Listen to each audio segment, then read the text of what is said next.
இவங்களுக்கு நமக்கு அனுபவம் இல்லையா? நமக்கு அனுபவம் இல்லதான். கொள்ளை அடிக்கிறதுல எல்லாம் எங்களுக்கு அனுபவம் இல்லதான்.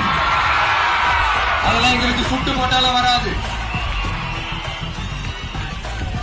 கொள்கைய பேருக்கு மட்டும் வச்சுக்கிட்டு நேரடியா சரண்டர் ஆகிறது, மறைமுகமா சரண்டர் ஆகிறது, இந்த மாதிரி அனுபவம் எல்லாம் நமக்கு இல்லதான்.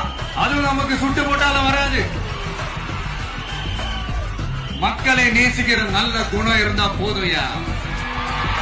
நல்ல சூப்பரான ஒரு நல்லாட்சி கொடுக்கலாம். நல்லாட்சி கொடுக்கிறதுக்கு மெத்த படிச்ச மேதாவிகளா இருக்கணும்லாம் ஒன்னும் அவசியம் இல்ல.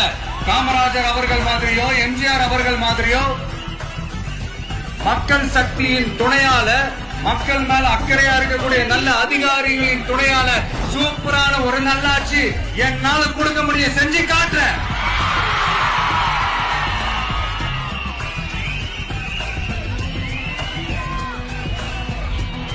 4.5 வருஷம் ஆச்சு.